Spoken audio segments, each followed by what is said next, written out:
नहीं, नहीं ले जाइए।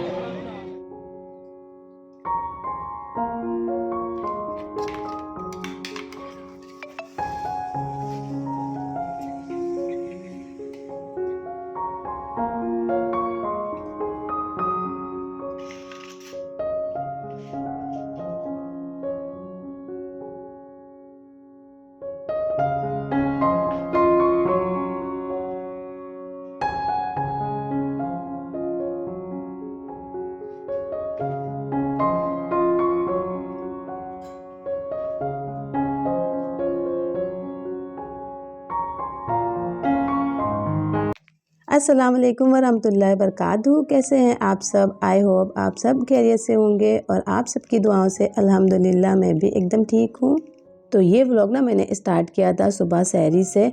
जो आप लोगों ने लास्ट व्लॉग देखा है उसमें जो बिरयानी बनाई थी तो वही मैं सहरी में खा रही थी, क्योंकि मैंने उसी दिन बनाई थी ये बिरयानी और मुझे बिरयानी बहुत ज़्यादा पसंद है, तो मैंने सहरी में उसी को खाया। और साथ में मैंने यहाँ पर चाय और टोस्ट खाए थे। मैं टोस्ट में ना हमेशा बटर लगा के खाती हूँ, मतलब स्पेशली रमज़ान में। वैसे तो नॉर्मली मैं टोस्ट बहुत कम खाती हूँ, लेकिन जब रमज़ान में चाय पीती हूँ तो टोस्ट ज़रूर खाती हूँ। तो उसमें ना मैं बटर लगाती हूँ तो बहुत ही अच्छा टेस्ट आता है। एक बार आप लोग ज़रूर इस तरह से ट्राई करिएगा। अच्छा, इस तरह से ना मेरे शौहर लगाते हैं तो मुझे भी, पहले मैं नहीं खाती थी लेकिन अब खाने लगी उनके साथ में, तो मुझे बहुत पसंद आता है इस तरह से चाय और टोस्ट खाना उस पर बटर लगाकर। और बहुत सारे लोग ना ब्रेड में भी बटर लगाते हैं, लेकिन ये वाला टेस्ट ना बहुत मज़े का होता है। तो एक बार आप लोग ज़रूर ट्राई करिएगा इस तरह से टोस्ट के ऊपर बटर लगाकर, आपको बहुत ही ज़्यादा मज़ा आएगा।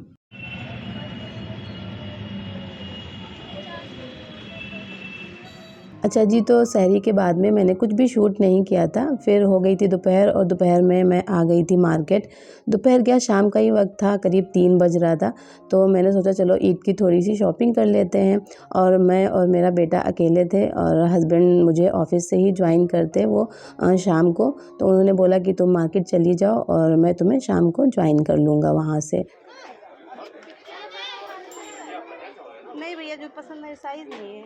और मैं आई थी नखास मार्केट, तो वहाँ पर दिन में भी इतना ज़्यादा रश था कि कुछ समझ में नहीं आ रहा था। एक तो मैं अकेले थी और मुझे कुछ भी समझ में नहीं आ रहा था, इतना ज़्यादा रश था। मैंने रश की वजह से ही दिन में सोचा था मार्केट जाने के लिए। यूजली यहाँ पर रात में बहुत ही ज़्यादा भीड़ होती है, तो मैंने सोचा चलो दिन में जाते हैं, लेकिन दिन में भी कुछ काम नहीं बना। थोड़ी बहुत शॉपिंग करी थी, फिर उसके बाद में मैं चली आई थी घर। एक तो धूप भी थी और गर्मी भी थी, तो इस वजह से ज़्यादा मैंने शॉपिंग नहीं करी थी। वैसे तो मैंने ना ईद की जो शॉपिंग थी वो पहले ही कर ली थी, रमज़ान से पहले ही कर ली थी, क्योंकि रमज़ान में इतनी ज़्यादा भीड़, इतना रश होता है और वही सारी चीज़ें मिलती हैं जो रमज़ान से पहले मिलती हैं, ईद से पहले। तो मैंने पहले ही शॉपिंग कर ली थी। सूट वगैरह मैंने जो थे वो स्टिच करवा लिए थे और कुछ छोटी मोटी सी चीज़ें रह जाती हैं, तो वही मैं खरीदने के लिए गई थी और थोड़ा बहुत शॉपिंग करी। फिर मैं चली आई थी घर, और घर आने के बाद में रास्ते में मैंने कुछ फ्रूट्स वगैरह लिए, क्योंकि हस्बैंड ने मुझे पिक कर लिया था। तो वहाँ से फ्रूट्स और कुछ सब्जियाँ वगैरह जो ज़रूरत थी वो ली। और जब मैं वापस लौट रही थी तो मुझे ये शॉप दिख गई लस्सी की, तो मैंने यहाँ से लस्सी भी पैक करा ली थी। नहीं, नहीं ले जाइए। शॉप वाले भैया मुझसे पूछ रहे थे कि आपको पीनी है या फिर पैक करनी है, तो मैंने कहा नहीं, पैक कर दीजिए। तो मुझे रोज़ा अफ्तार के बाद में ही इसे पीना था, तो मैंने कहा पैक कर दीजिए, मैं घर जाकर ही इसको पीऊँगी। मुझे लगा शायद भैया को याद नहीं है कि रमज़ान चल रहे हैं, इसीलिए उन्होंने पूछा। अच्छा जी, तो वापस आते आते ना ऑलमोस्ट इफ़्तार का वक्त हो गया था, मगरिब का टाइम होने ही वाला था, मतलब करीब आधा पौन घंटा बचा था। तो मैंने फटाफट से इफ़्तार की तैयारी करी और कुछ चीज़ें जो फ्रोज़न रखी थी जैसे कि रोल और समोसे वगैरह वो फ्राई कर लिए थे। पकोड़े रखे थे तो वो मैंने फ्राई कर लिए थे, मतलब रखे नहीं थे, पकोड़े बनाए थे सिर्फ मैंने। पापड़ और तरबूज और पपाया जो था वो कट कर लिया था। मटर की चाट भी बना ली थी। तो ज़्यादा कुछ बनाना नहीं होता, इतना ही बहुत था। और आज हस्बैंड भी नहीं थे इफ़्तार में, हम लोगों के साथ में उनकी दावत थी, तो वो बाहर गए थे इफ़्तार में अपने फ्रेंड्स के साथ। तो हम लोगों ने ही, मतलब मैंने और मेरे बेटे ने ही मिलकर इफ़्तार किया और उसके बाद में फिर हम लोगों ने नमाज़ पढ़ी। अच्छा, मैं नमाज़ पढ़ती हूँ तो मेरा बेटा ज़रूर साथ में नमाज़ पढ़ता है। उसको आती नहीं है, छोटा है वो, अभी 4 साल का ही है, लेकिन वो साथ में मेरा साथ ज़रूर देता है नमाज़ में। जितना भी देख देख कर फॉलो करता है ना, तो वो कर लेता है, पढ़ लेता है थोड़ी बहुत नमाज़। तो यहाँ पर इफ़्तार हो चुका था और फिर मैं चली गई थी नमाज़ पढ़ने के लिए। अच्छा जी, मैंने लस्सी को ना फ्रिज में रख दिया था कि ये ठंडी रहे। वो लोग भी शॉप पे भी वो लोग फ्रिज में ही बना कर रखते हैं इसे, तो एकदम ठंडी ठंडी सी एकदम थिक सी होती है। आप लोग मुझे कमेंट करके बताइएगा कि आप लोगों को थिक लस्सी पसंद है या फिर वो जो पतली वाली होती है वो। मुझे तो थिक बहुत पसंद है। और साथ में ये ना रबड़ी डालकर ऊपर से देते हैं, केसर वाली रबड़ी, तो इसका टेस्ट मतलब डबल हो जाता है। बहुत ही टेस्टी लस्सी होती है, आप लोग ज़रूर ट्राई करिएगा। अच्छा जी, इसकी शॉप ना जो चौक पे कोनेश्वर मंदिर है ना, उसी के पास में है। अगर आप लोग उसी के आसपास रहते हैं तो ज़रूर ट्राई करिएगा यहाँ की लस्सी। अच्छा जी, अब हो गया था रात का वक्त, तो मैंने आज सहरी में बनाना था हरियाली चिकन, तो मैं उसी की प्रिपरेशन करने लगी थी। मैंने सोचा चलो आपके साथ में भी इसकी रेसिपी शेयर कर लेती हूँ। तो इसके लिए मैंने ना जो फ्राई किए हुए अनियन थे वो डाले, इसमें जिंजर गार्लिक का मतलब साबुत जिंजर गार्लिक जो था वो डाला, और साथ में मैंने यहाँ पर काजू और बादाम डाल दिए थे, और ये ग्रीन चिली का पेस्ट था जो मैंने बनाकर फ्रोज़न रखा हुआ था वो डाला, और इसका ना बारीक सा पेस्ट बना लिया। अच्छा, ये जो ग्राइंडिंग जार है थोड़ा सा छोटा है, इसलिए मैं थोड़ा थोड़ा करके इसमें चीज़ें ऐड कर रही थी। फिर मैंने यहाँ पर ये मोटी वाली ग्रीन चिली डाली और ढेर सारा हरा धनिया डाला, ताकि इसका अच्छा सा ग्रीन सा कलर आए। ये जो ग्रीन चिली है ये बिल्कुल भी तीखी नहीं है, बस ये थोड़ा सा कलर और थोड़ा सा इसमें ना मतलब ग्रेवी को थिक कर देगी, तो इसलिए मैंने इसमें डालकर इसको पीस लिया था। अब मैंने यहाँ पर आधा नींबू का रस डाल दिया था, और थोड़ा सा मैं दही डालूँगी, करीब 3 टेबल स्पून मैंने इसमें गाढ़ा दही डाला है। फिर मैं इसमें डालूँगी थोड़े से ड्राई स्पाइसेस, जैसे कि नमक आप अपने टेस्ट के हिसाब से इसमें डाल लीजिएगा। मैंने करीब 1 टीस्पून भर के डाला था। हल्दी पाउडर डाला है मैंने हाफ़ टी स्पून, भुना कुटा धनिया और ज़ीरा पाउडर डाला है 1 टीस्पून, धनिया पाउडर डाला है 1 टीस्पून। साथ में मैंने यहाँ पर लाल मिर्च का पाउडर डाल दिया है हाफ़ टी स्पून, और काली मिर्च क्रश की हुई डाली है, तो वो करीब होगी हाफ़ टी स्पून। इन सारी चीज़ों को ना आपको बहुत ही अच्छे से मिक्स करके चिकन को मैरिनेट कर लेना है, और इसको रख देना है साइड में करीब आधा घंटे के लिए। अगर आपके पास टाइम नहीं है तो आप इसे तुरंत बना सकते हैं, तो मेरे पास टाइम नहीं था तो मैंने इसको ना मैरिनेट करके साइड में रखा।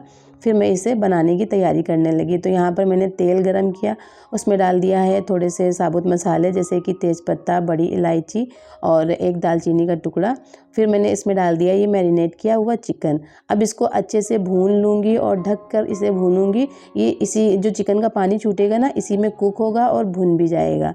तो यहाँ पर ये देखिए चिकन भुन चुका है अच्छे से, और इसका पानी जो था वो सारा ड्राई हो चुका है, और जो तेल है वो सरफेस पे आ गया है, तो इसका मतलब है चिकन अच्छे से भुन चुका है। अब मैं इसमें थोड़ा सा पानी ऐड करूँगी, जितनी मुझे ग्रेवी इसकी चाहिए उतनी। तो मैं बहुत ज़्यादा ग्रेवी वाला नहीं बना रही हूँ, थोड़ा सा ड्राई ही बनाऊँगी। तो यहाँ पर मुझे जितना पानी ज़रूरत था मैंने ऐड किया, साथ में ऊपर से थोड़ा सा गरम मसाला ऐड कर दिया। गरम मसाला पाउडर करीब 1 टीस्पून मैंने इसमें ऐड किया था। फिर मैंने इसे मिक्स करते हुए करीब 4 से 5 मिनट के लिए पका लिया था, और अब मैंने गैस की फ्लेम को लो करके इसमें ऐड करी है फ्रेश क्रीम, और ये बिल्कुल ऑप्शनल है, आप चाहें तो ऐड करें, आप ना चाहें तो ना ऐड करें इसमें। मुझे ना हरियाली चिकन में क्रीम का जो टेस्ट आता है ना वो बहुत अच्छा लगता है। क्रीमी सा हरियाली चिकन जब बनता है तो मैं इसमें 2 से 3 टेबल स्पून के करीब मैंने इसमें क्रीम ऐड करी है। अगर आपके पास में क्रीम नहीं है तो आप जो घर की मलाई होती है ना उसको अच्छे से मिक्स करके वो भी ऐड कर सकते हैं। यहाँ पर ये चिकन बनकर तैयार हो गया था, इसको मैं दम पे रख दूँगी पकने के लिए करीब 7 से 8 मिनट। तब तक मैं इधर पराठे बना लेती हूँ। तो पराठे मैं एकदम नॉर्मल रोटी की तरह ही बना रही हूँ, कोई भी लच्छा पराठा वगैरह नहीं बना रही हूँ यहाँ पर। तो मेरे पराठे बन रहे हैं, साइड में मैंने चाय भी रख दी चढ़ाने के लिए। अच्छा, ये पराठे वही हैं जो फ्रोज़न मैंने बना के रखे थे, तो उनको मैंने सेका है, और ये आप देख सकते हैं थोड़ा सा पता नहीं क्यों हार्ड हो गया था, शायद मैंने ज़्यादा हल्की आंच पर देर तक सेक दिया था, तो ये थोड़ा सा हार्ड हो गया था। वैसे मुझे कुरकुरे पराठे अच्छे लगते हैं, लेकिन मेरे हस्बैंड को सॉफ्ट पराठे अच्छे लगते हैं, तो फिर मैंने उनके लिए दूसरा बनाया। हम लोग ना एक एक पराठा ही खाते हैं सहरी में, वही हमारे लिए इनफ हो जाता है।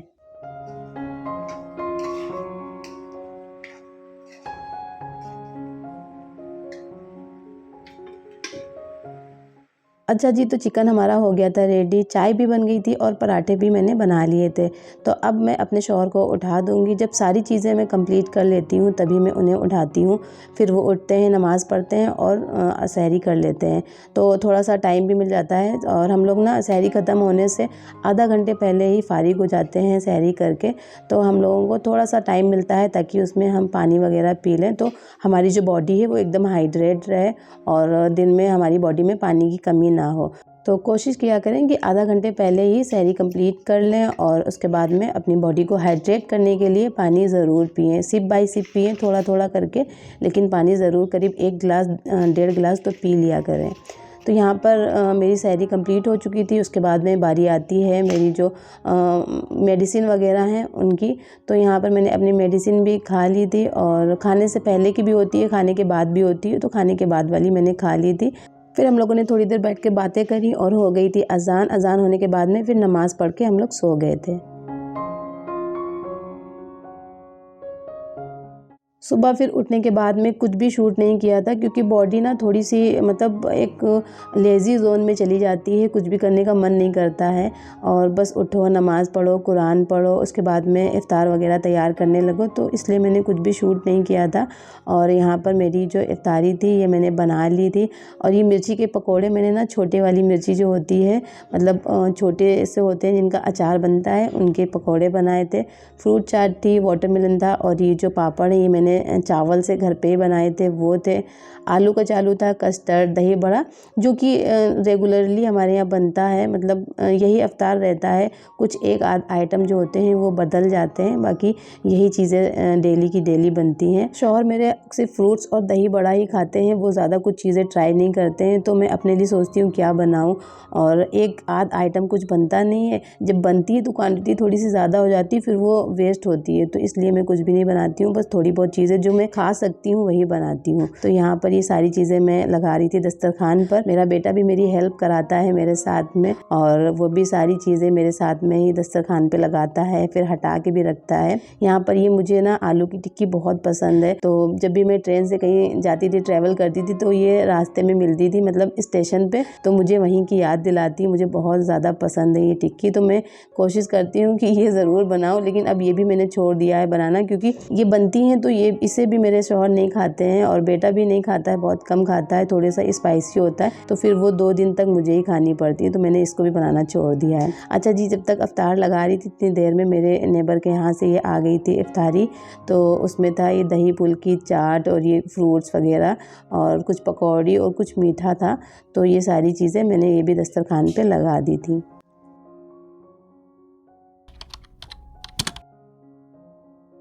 इशा की नमाज़ अदा करने के बाद में फिर मैं आ गई थी अपने किचन में। तो मैंने ना फ्रूट कस्टर्ड जो बनाया था तो वो मुझे खाना था, क्योंकि मैं इफ़्तार के टाइम पे इतनी सारी चीज़ें नहीं खा पाती हूँ, तो मेरा जो पेंडिंग बच जाता है वो बाद में खाती हूँ नमाज़ पढ़ने के बाद में।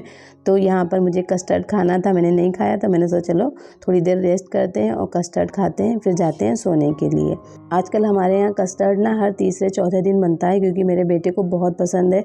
वो फ्रूट्स सारे तो नहीं खा पाता है, लेकिन जब कस्टर्ड बन जाता है तो वो सारे फ्रूट्स खा लेता है। तो मैं सोचती हूँ कि चलो इसी तरह फ्रूट्स उसको मिल रहे हैं और जो फ्रूट्स की न्यूट्रिशन है वो उसको मिल रही है, तो मैं कस्टर्ड बना देती हूँ। तो इसी तरह से रमज़ान के सारे दिन निकल गए और कुछ पता ही नहीं चला। इतनी जल्दी ये रमज़ान गुजर गया कि कुछ भी पता नहीं चला। ऐसा लगा बस अभी आया था और अभी ख़त्म हो गया। आप लोग मुझे कमेंट करके बताइएगा कि आप लोगों के रमज़ान और रोज़े कैसे गुजरे हैं। तो ये थी मेरी पिछले 2-3 दिनों की रूटीन, जो कि मैंने आप लोगों के साथ में शेयर करी। अगर आपको मेरे रूटीन ब्लॉग्स पसंद आते हैं तो उसे लाइक किया करिए, चैनल को सब्सक्राइब कर दीजिए अगर चैनल पर नए हों, और बेल आइकन को ज़रूर प्रेस किया करिए ताकि मेरी जो न्यू वीडियो अपलोड होती है उसकी नोटिफिकेशन आपको मिल जाए। और अपना ढेर सारा ख्याल रखिए, दुआओं में मुझे याद रखिए। अल्लाह हाफिज़।